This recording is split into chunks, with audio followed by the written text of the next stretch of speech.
22 tahun perjalanan SBM ini kan udah mulai dewasa ya.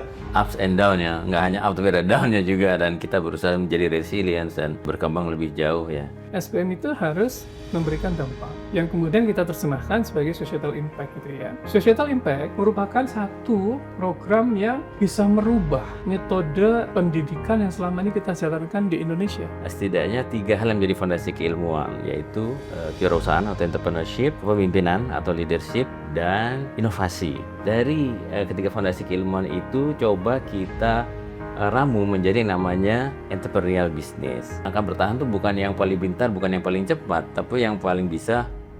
Hai Sobis SBM. Kembali lagi di SBM ITB Talks.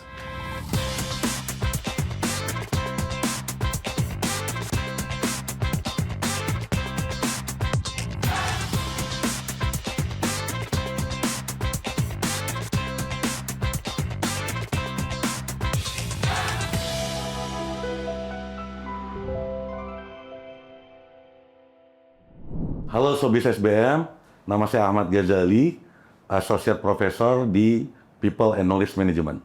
Sobis SBM, nama saya Eko Agus Prasetyo, saya Wakil Dekan Akademik dan Associate Professor di Kewirausahaan dan Manajemen Teknologi SBM ITB. Hai Sobis SBM, saya Auri Gustomo, saya Profesor di bidang People Development di kelompok keahlian People and Knowledge Management dan saat ini dipercaya sebagai Dekan Sekolah Bisnis dan Manajemen ITB. Halo Sobis SBM, hari ini kita akan melakukan podcast akhir tahun bersama Prof. Aurik sebagai Dekan SBM ITB dan Pak Eko sebagai Wakil Dekan Akademik SBM ITB. Jadi hari ini pertanyaannya adalah kita akan banyak bicara macam-macam nih Pak hari ini, tapi kita akan mulai dari kira-kira kilas balik apa selama tahun 2025 ini menjadi highlight buat SBM. Mungkin dari Pak Aurik dulu.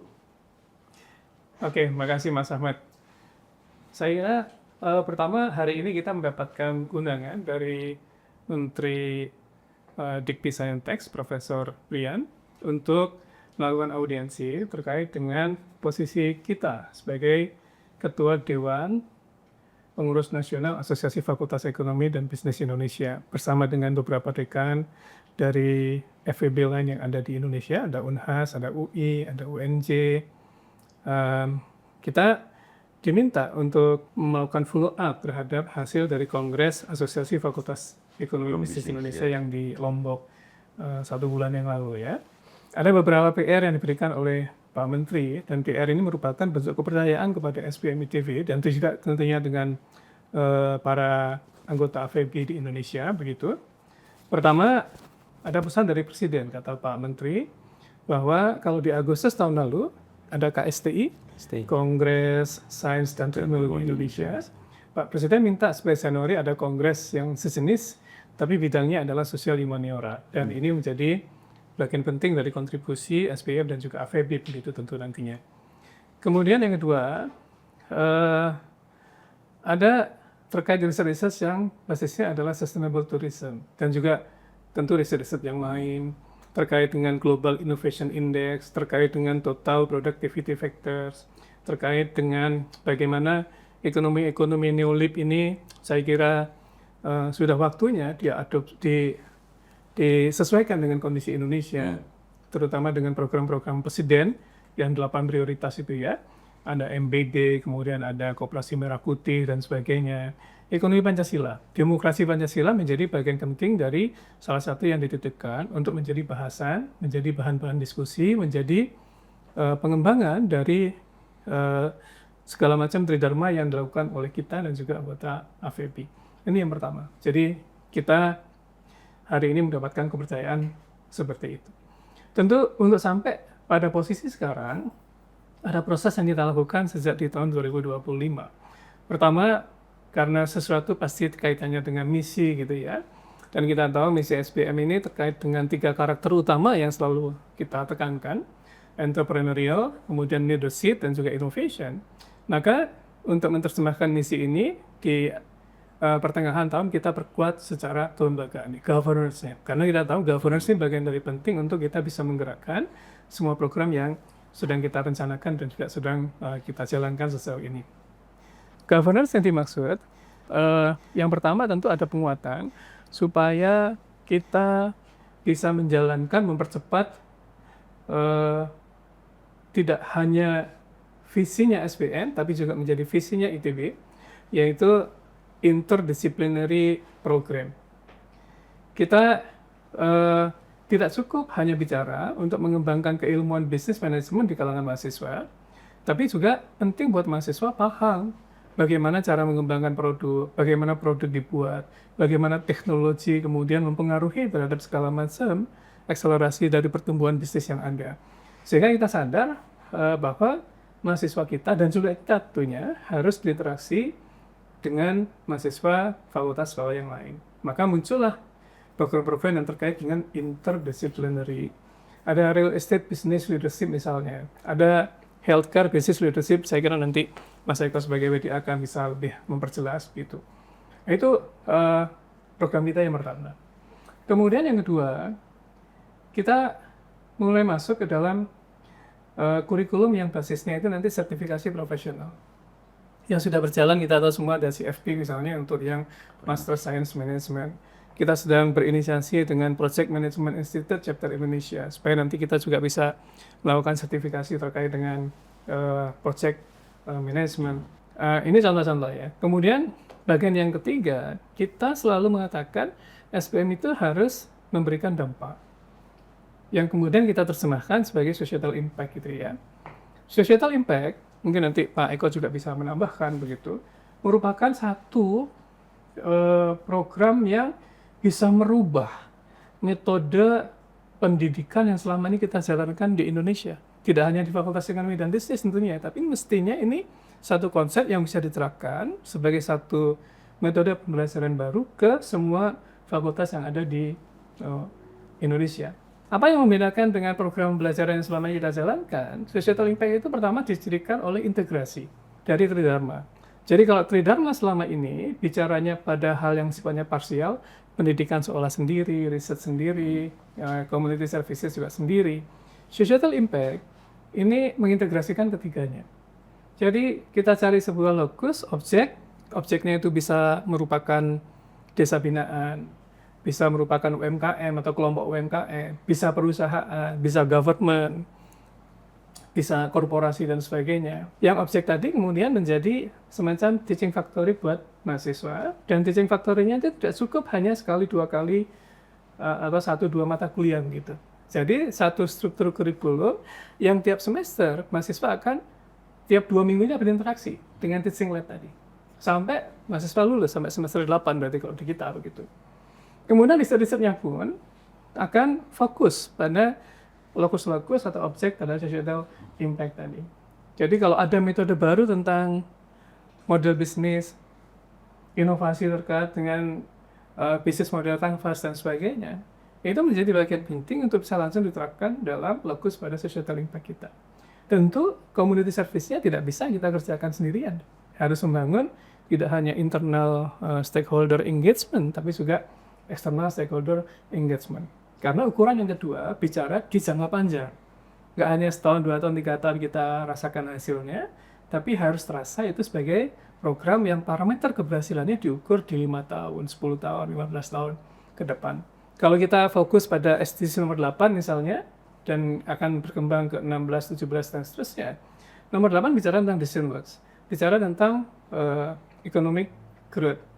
Design works tentu parameternya adalah bagaimana kita bisa menciptakan, meningkatkan jumlah lapangan pekerjaan. Dan itu kan nggak bisa ditempuh hanya setahun, 2 tahun, 3 tahun. 5 tahun ke depan, yang kita bina tadi, apakah kemudian bisa menambah jumlah tenaga kerjanya? Yang artinya berarti omsetnya pasti naik.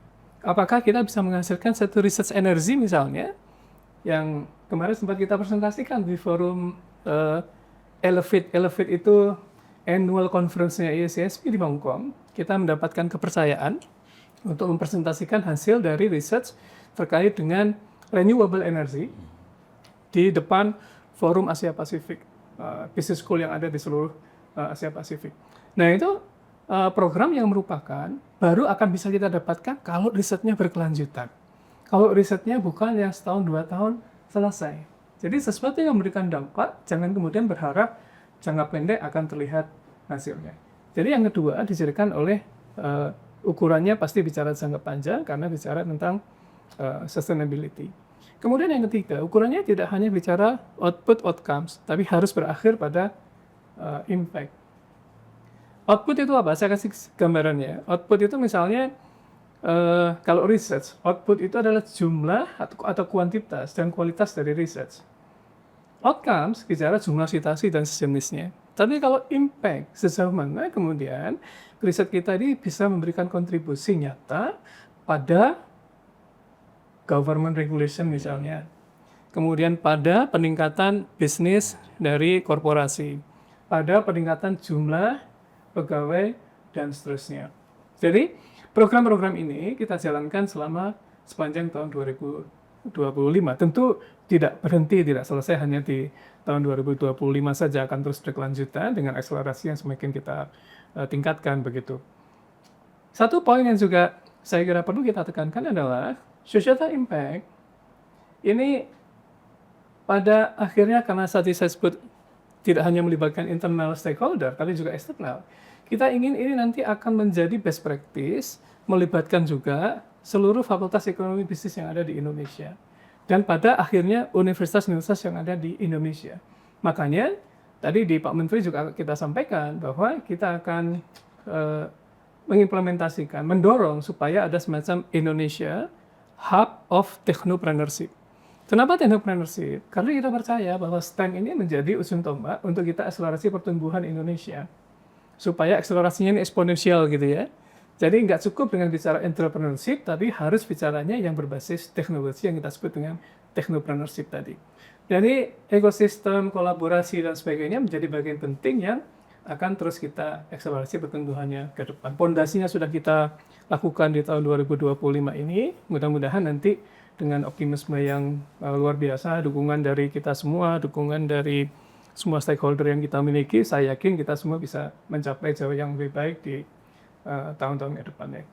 Saya kira begitu, Mas. Ya, terima kasih Pak Dekan. Mas Eko nanti. Ya, mungkin dari Pak Eko bisa juga menceritakan terkait dengan strategic alliance yang ada saat ini, lalu riset-riset yang ada yang mungkin tadi menjadi foundation ataupun yang akan mensupport program-program kita ke depannya. Iya, terima kasih Mas Ahmad. Ya, jadi 2025 memang jadi tonggak ya. Ada beberapa hal untuk menambahkan Pak Dekan tadi terkait dengan kan pertama internasionalisasi dulu ya. Jadi seperti kita ketahui bersama bahwa sejak 2017 ya SBM ITB sudah mendapatkan akreditasi ACSB. Tapi di tahun 2025 kemarin kita mendapat kehormatan untuk menjadi satu-satunya sekolah bisnis di Indonesia yang mendapat undangan dari THE ya, The Higher Education, di sebuah acara yang namanya World Academic Summit di Saudi Arabia, di Tual Saudi Arabia, di mana kita bersama ACSB bisa menampilkan SBM sebagai salah satu sekolah bisnis terkemuka di Indonesia.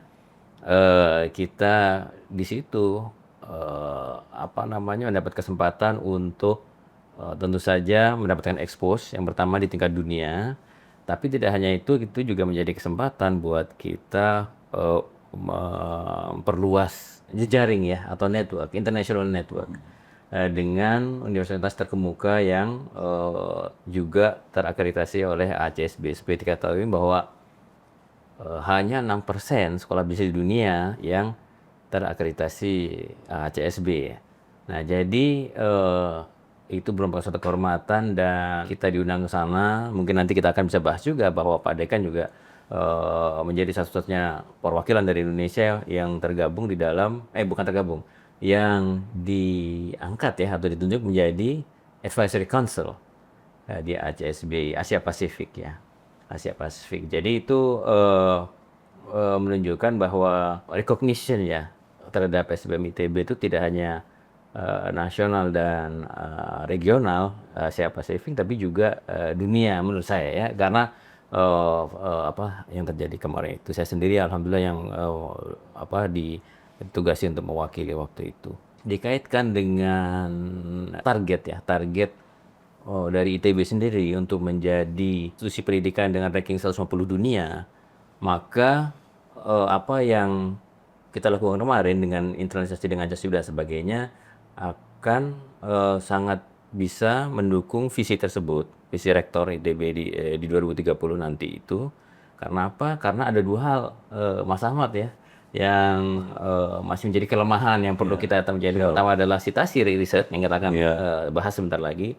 Yang kedua adalah research network, international research network. Nah, jadi apa yang kita capai kemarin itu di 2025 ini maksudnya, dan insya Allah lebih baik lagi di tahun-tahun ke depan, itu bisa menjadi pondasi lah ya, atau langkah awal memperluas research network tadi. Itu saya pikir yang cukup perlu di highlight ya. Jadi tidak hanya di nasional tapi juga kita coba global. Dan hasil dari itu adalah apa, Mas Ahmad? Jadi kita bisa membuat kerjasama pendidikan dengan sekolah-sekolah bisnis terkemuka di dunia, seperti misalnya CATS, SK di di berbagai negara ya, itu di Perancis misalnya yang saya bilang barusan.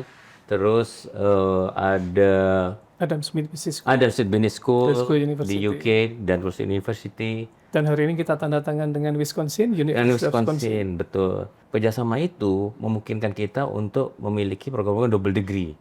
Double degree tentu saja tidak hanya membuat exposure kita lebih baik di mata dunia, di dunia internasional, tapi juga itu memberi kesempatan kepada mahasiswa kita. Nah, saya ingin bicara juga kepada calon-calon mahasiswa SBM nih, bahwa ketika Anda nanti masuk ke SBM, Anda akan punya kesempatan tidak hanya mendapatkan pendidikan ujungnya ijazah dari ITB gitu ya, SBM ITB, tapi juga dari partner, dari mitra universitas yang level dunia, seperti di Wisconsin, Glasgow, Adam Smith sekolahnya yang sangat-sangat prestisius ya. Seperti itu. Mungkin saya sedikit menambahkan. Dan rekognisi nanti juga dibuktikan dengan semakin banyaknya mahasiswa asing yang masuk di SBM. Saya kira sudah di atas 200 ya mahasiswa asing di SBM, dan 70% diantaranya dari Eropa. Jadi salah satu karakter bahwa kita menjalankan world class business school, menjalankan international academic environment sudah terjadi di SBM.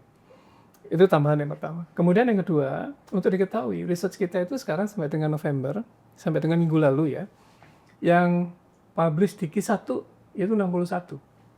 Dengan jumlah dosen kita yang hanya 85. Hanya untuk tahun ini? Hanya untuk tahun ini. Hanya untuk tahun 2025.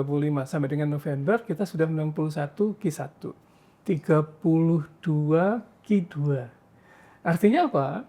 Artinya secara output, saya kira berhasil untuk mengakselerasi pertumbuhan dari produktivitas research yang kita jalankan gitu.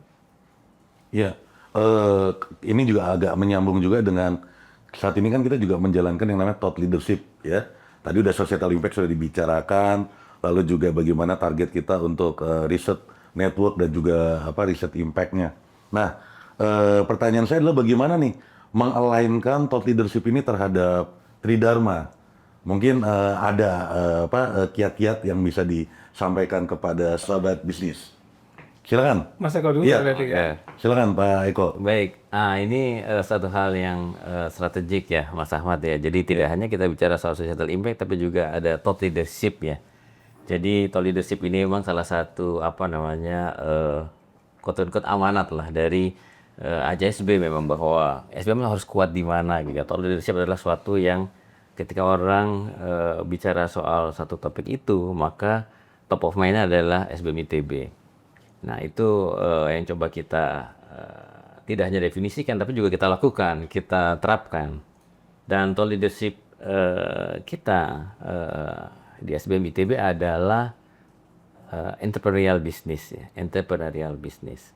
Jadi itu mungkin bisa kita tarik dulu ke fondasi keilmuan di SBM ITB ya, Mas Ahmad ya. Jadi fondasi keilmuan di SBM ITB ini sebagai sebuah sekolah bisnis di Institut Teknologi. Mungkin berbeda nature-nya gitu ya, alaminya itu dengan sekolah bisnis yang lain atau fakultas ekonomi dan bisnis. Jadi di SBM ITB setidaknya 3 hal yang menjadi fondasi keilmuan, yaitu kewirausahaan atau entrepreneurship, kepemimpinan atau leadership, dan inovasi. Ya, nah dari ketiga fondasi keilmuan itu coba kita ramu menjadi yang namanya entrepreneurial business. Bagaimana kita mendefinisikan lah ya, atau katakanlah merumuskan apa sih entrepreneurial business? Sebenarnya ada dua hal yang mungkin bisa kita lihat ya.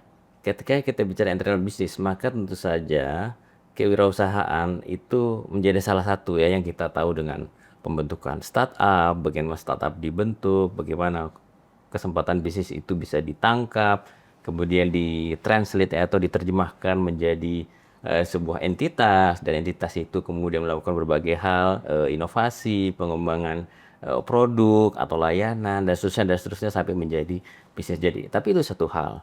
Hal yang lain terkait entrepreneurial business itu adalah bagaimana sebuah katakan organisasi atau korporasi senantiasa melakukan renewal, senantiasa melakukan eksplorasi, ya. Mungkin Mas Ahmad atau kita semua di sekolah bisnis sering atau pernah setidaknya mendengar istilah ambidextrous organization ya. Nah, itu adalah perusahaan yang sebenarnya sudah mapan, bukan lagi startup, perusahaan sudah mapan yang sudah berjalan sudah sekian tahun, sudah punya katakanlah proses yang mapan begitu, tapi juga melakukan eksplorasi. Jadi ada eksploitasi terkait efisiensi, terkait operational excellence, tapi juga ada eksplorasi. Eksplorasi di sini itulah yang lebih terkait dengan hal-hal yang entrepreneurial.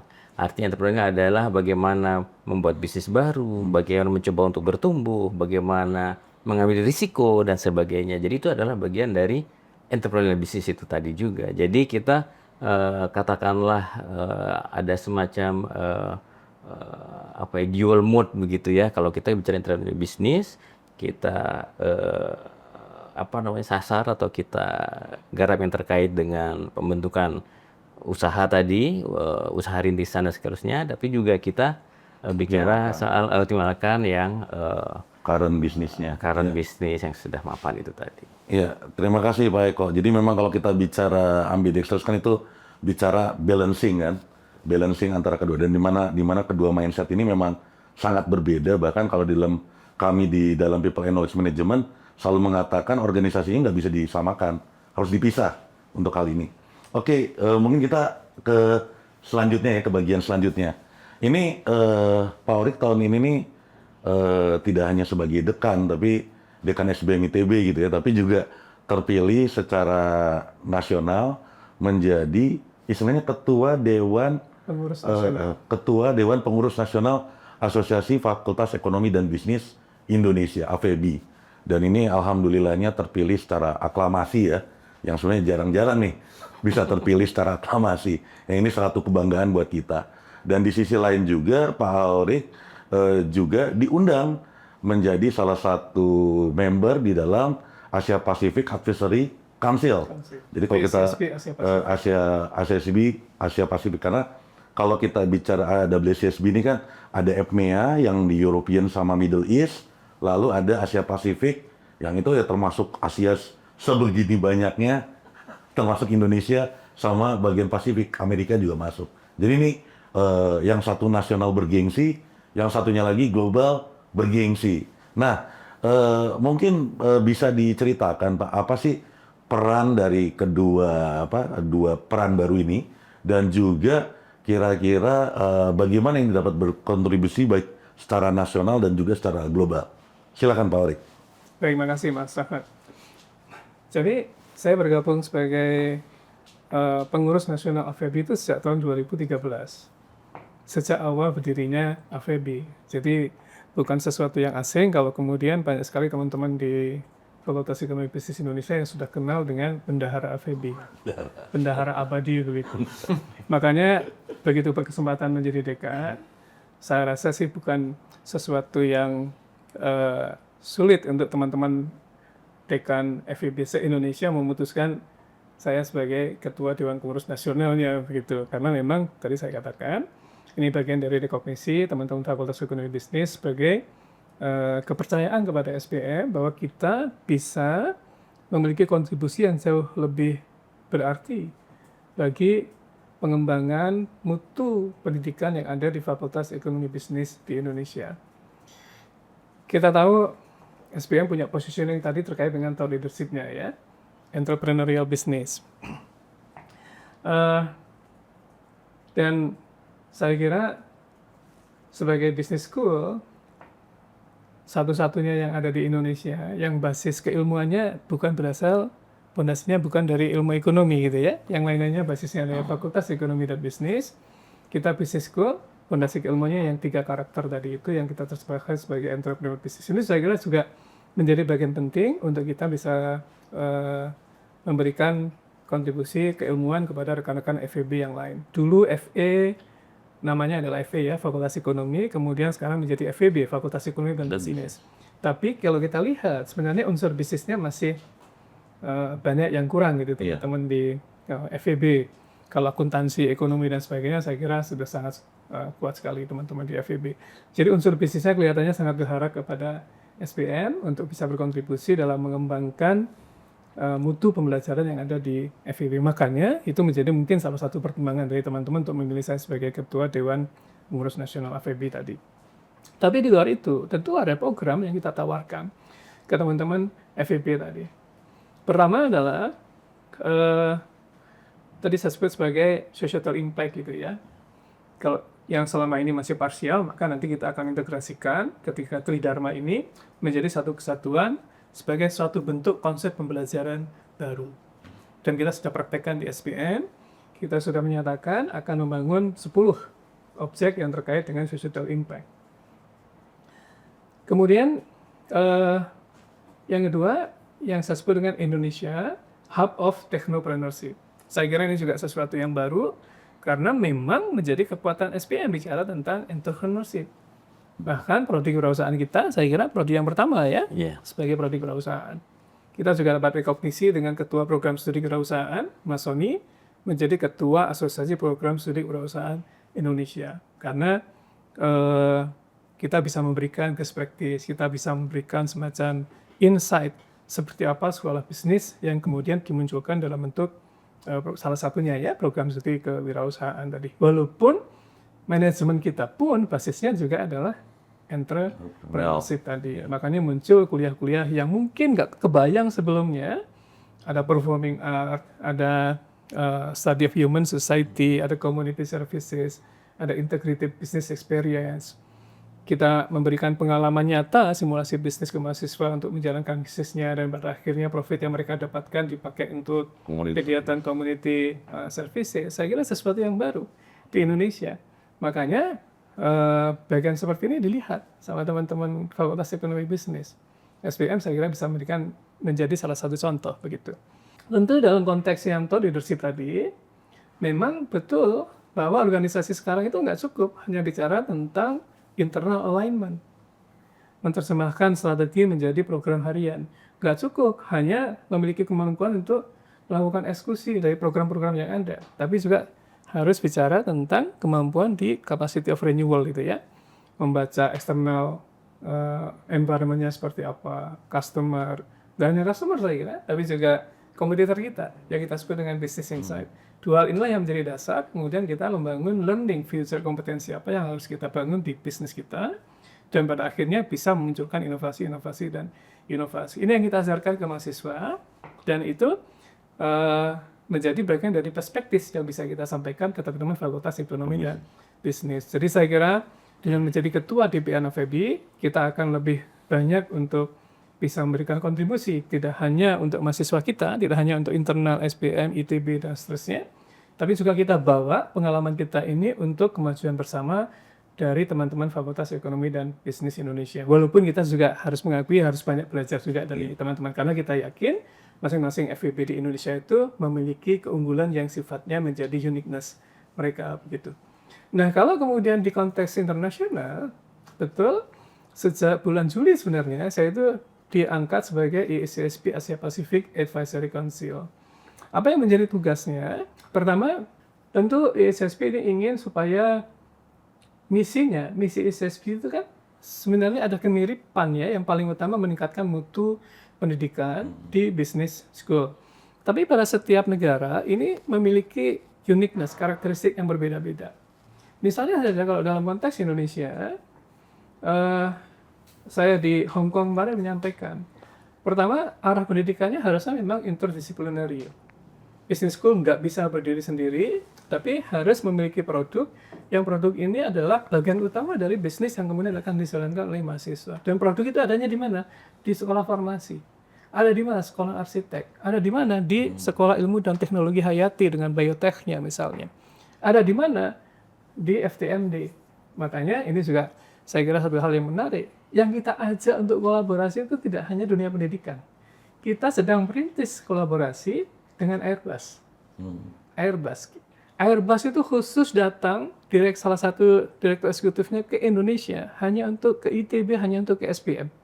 Mengajak untuk kita bikin satu program yang bisa dipelajari bersama, sehingga muncul ide, kita bikin konsentrasi di MBA nanti aviation business. Jadi SPM, FTMD, Airbus akan memunculkan satu program baru yang kita sebut sebagai aviation business. McKinsey saya kira juga sama, mungkin sudah ada beberapa yang sudah mendengar begitu. Kita akan bikin program bersama dengan McKinsey. Ini yang kita sampaikan ke ISSP karena akan sangat berpengaruh nanti kepada faculty qualification. Ya, kalau selama ini kan basisnya disiplin, business management itu economics, marketing, Manajemen. finance. Nah, ke depannya disiplinnya harus lebih diperluas karena kaitannya dengan interdisciplinary tadi. Kemudian yang saya sampaikan kedua, tiap negara itu punya prioritas untuk mempercepat pertumbuhannya. Kalau di kita supaya kita terlepas dari middle trap income gitu kan ya. Makanya kemudian Presiden memiliki 8 program prioritas itu. Kalau di konteks yang sedang kita kerjakan sekarang di Indonesia. Demikian juga dalam konteks research, kita juga punya 8 program research yang menjadi prioritas juga. Jadi ini kita sampaikan juga ke ISSP karena akan mempengaruhi pada objek dari pembelajaran yang ada di setiap Fakultas Ekonomi dan Bisnis di Indonesia. Jadi dengan memberikan gambaran-gambaran seperti itu, saya kira ke depan ISSP juga akan banyak melakukan perubahan. Kita diminta untuk memberikan, satu lagi menarik, kita diminta untuk memberikan masukan terkait dengan research impact dan akan segera diluncurkan oleh ISSP begitu. Tadinya hanya bicara output outcomes, nah ini ke depannya akan menjadi impacts. Kalau di standar ISSP berarti intellectual contribution itu sudah dipandang nggak cukup lagi. Research pun harus membawa impact. ISSP definisikan impact itu ada terkait government, industri, community, NGO dan kaitannya sama masyarakat. Kita diminta memberikan masukan seperti itu. Kita sudah bikin semacam naskah akademi begitu, sudah kita serahkan ke ISSP. Jadi ini salah satu bentuk bahwa kita mendapatkan pengakuan dari ISSP sebagai salah satu business school yang memang suaranya didengar. Yang tidak hanya membawa suara kita sendiri SPN atau ITB, tapi juga membawa suara seluruh fakultas ekonomi bisnis yang ada di Indonesia. Saya kira begitu. Oh iya. Makasih nih Pak Orik. Mungkin sebagai penutup ya, kita ini ingin singkat aja bagaimana pendapat Bapak dengan 22 tahun perjalanan SBM ini kan udah early dari udah mulai dewasa ya. Setelah 21 tahun itu dewasa, dan juga harapan ke depannya tentang SBM ini seperti apa? Mungkin Pak Eko dulu apa Pak Orik dulu? Pak Eko dulu. Pak Eko dulu, silakan Pak Eko. Iya, 22 tahun sebenarnya udah Cukup dewasa. Cukup dewasa ya. Sudah bukan remaja, udah cukup Early dewasa. adulthood. Early adulthood benar ya. Ya, selama 22 tahun ini menurut saya banyak hal yang terjadi gitu ya. Ups and down ya, nggak hanya up tapi ada down-nya juga, dan kita berusaha menjadi resilience dan berkembang lebih jauh ya. Jadi saya pikir ke depan ini tantangannya nggak mudah Mas Ahmad nggak mudah. Jadi nggak hanya di Indonesia tapi juga di seluruh dunia ya. Karena perkembangan teknologi seperti AI, karena karakter Gen Z lah katakanlah, atau bahkan Gen Alpha, nanti kita nggak tahu ya beberapa tahun ke depan seperti apa gitu ya, yang akan membentuk pendidikan bisnis, sebenarnya tidak hanya bisnis ya, tapi kita kan di pendidikan bisnis sedemikian rupa gitu, yang memerlukan adaptasi. Jadi saya sangat setuju pernyataan bahwa yang akan bertahan tuh bukan yang paling pintar, bukan yang paling cepat, tapi yang paling bisa beradaptasi. Jadi menurut saya sih di 2026 dan seterusnya, memang SBM tuh mesti kita semua lah ya, mesti bisa beradaptasi. Kita menangkap apa yang terjadi di luar, seperti tadi perkembangan teknologi, karakter demografi, dan tantangan-tantangan tadi yang disebut dengan Pak Dekan ya, tantangan nasional juga ya, yang Lapan Astacita segala macam yang sifatnya nasional, itu juga mesti kita bisa tangkap. Tapi di balik tantangan itu juga ada peluang, ada kesempatan. Misalnya top of mind ya, yang menurut saya itu bekal buat kita bahwa anak-anak SMA itu ya setidaknya yang saya tahu di Bandung lah ya, itu top of mind-nya kalau bicara sekolah bisnis ya SBM gitu ya, itu bekal, itu kepercayaan juga ya yang harus kita pertahankan.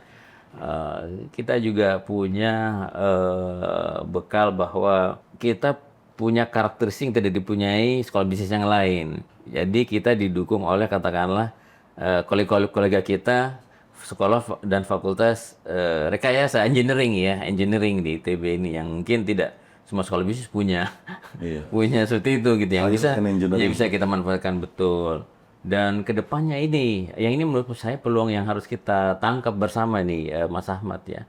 Kedepannya itu Indonesia bicara hilirisasi, dan itu semua ada di ITB Mas, apalagi SBM. Karena hilirisasi itu bicara soal teknologi tapi juga bisnis sekaligus. Dan itu di mana SDM di mana lagi yang kalau bukan SDM yang sangat tepat untuk menjalankan peran yang cukup besar terkait dengan kebijakan nasional itu. Jadi artinya saya rasa itulah kalau dari saya Mas Ahmad ya. Artinya adaptasi dan juga bagaimana kita juga punya tanggung jawab besar nih terkait dengan hilirisasi dan komersialisasi dari industri yang ada ini ya, rekayasa yang ada. Ya dari Pak Aurik silakan Pak. Iya, saya kira tantangan ke depan menarik ya, dan harus kita jawab, terutama ulang tahunnya dulu Pak, 22 tahun nih, gimana nih? Iya, oke. Sebagai yang ikut terlibat dalam proses sejak awal SBM sendiri, saya kira kita sudah berjalan pada rel yang tepat gitu ya, menuju pada 5 yang selalu saya katakan, kita itu didirikan atas dasar International Academic Environment, atas dasar 5 karakter utama. Saya kira saya nggak perlu ulang lagi, bisa lihat di podcast sebelumnya gitu ya. Tapi yang paling penting adalah bagaimana kita ikut berkontribusi terhadap semua program yang sedang dijalankan oleh pemerintah, dan itu menjadi bagian penting untuk kita saling mendapatkan bahwa memang SBM punya impact pada pembangunan nasional begitu. Karena ada banyak hal yang saya kira perlu masukan dari SBM, bentuk dari kontribusi kita. Tadi misalnya kita menjadi orkestrator untuk komersialisasi sampai spin-off dan seterusnya, menjadi bagian dari TTO ya, teknologi transfer office, saya kira juga menjadi PR dari yang ditentukan oleh Kemendikbudristek. Kita tidak boleh hanya berhenti pada kita sudah punya loh sekarang 25 program double degree yang saya kira juga terbanyak di Indonesia ya, punya 200 lebih mahasiswa asing dan seterusnya. Kita nggak boleh berhenti hanya sampai di situ. Kita masih harus banyak membangun kolaborasi tidak hanya dengan pihak internasional, tapi juga nasional tadi. Karena yang justru menurut saya harus kita memberikan kontribusi adalah bagaimana Indonesia bisa bertumbuh dan SBM punya kontribusi di sana. Misalnya saja kalau saya bicara tentang koperasi Desa Merah Putih gitu ya, koperasi Desa Merah Putih.